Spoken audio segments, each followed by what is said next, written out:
Hi everybody, my name's Pete. I wanted to take just a minute to tell you guys about a LARP costume that I've been putting together for a couple of years, 4 or 5 years. It's something I wear when I go to cons, Renaissance fairs, or you're gonna go to the backyard and hit your friends with foam swords.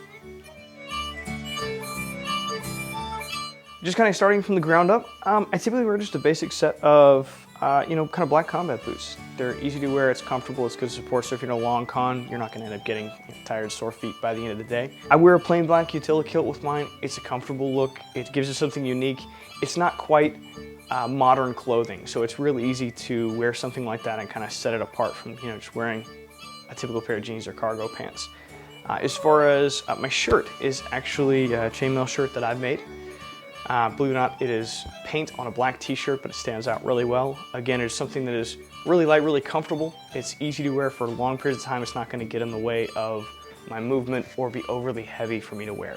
All right, kind of next thing from there out is a way to carry your weapons. If you've got your basic garb together and a sword, you've pretty much got a character started. This is a back sheath. It's a great way to carry a weapon if you're in a crowded space. It's not going to be hanging off your hip or running into people behind you, which is always an easy thing to work with. This is also something that's really easy to put on and off too. You can basically just put it on essentially like you would a t-shirt. Now, from here on out, you've kind of got to be mindful of what order you put things on. Once you've got the basics in place, the more you put on, the more it tends to restrict your movement, and it can start to interfere with kind of everything you do from a con from there as far as getting around. Next thing I put on my character was just a set of pauldrons. It's a great way to kind of add some depth and some size to a character. It kind of bulks up what you're actually building onto your character. It's also a pretty inexpensive piece too to get, and it's just a simple matter of slipping on over whatever else you have built into your cosplay at this point. Next we'll throw on a good set of bracers. Bracers are something that covers your forearm. It'll give you an extra bit of dimension to that character. It helps to bulk it up a little bit. We're obviously not all the same size as the characters we're cosplaying, so it's nice to have something you throw in there that just adds a whole lot more detail and depth to what you're doing. It's not a bad idea to think of what you're wearing under it.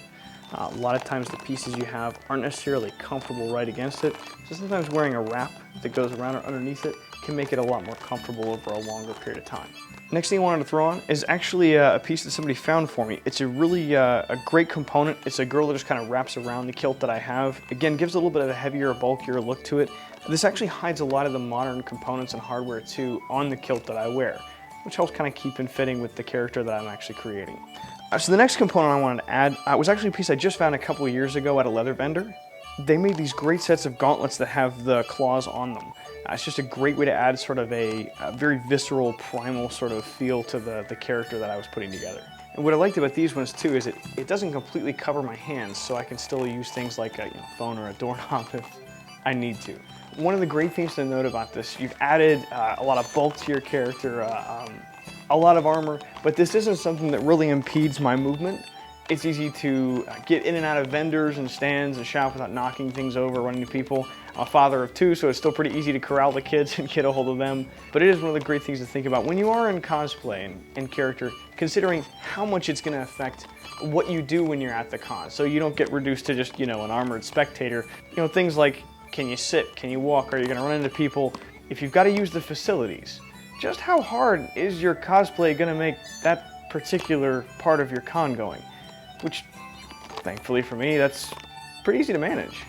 Once you got your character thrown together, all you got to do is grab some weapons and head to the con. Never hurts to have a few spares on hand.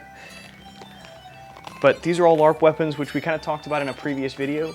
I like to have more than one place to draw from, so I've got the one on my hip. I've also got a place for 2 on my back if need be. The axe is actually something I threw together before one con when I decided I wanted to have an axe. That may be something we go into in a later video, but from here, guys, take the information and go build your character. So I hope what we put together here gives you some ideas for your own LARP and cosplay. Remember, this is something you can start with 1 or 2 pieces and just kind of build from there. So the amount of time and investment really is up to you. Speaking of time and investment, if you would like, share, and subscribe to the video. We hope to have more LARP and cosplay videos up for you here soon.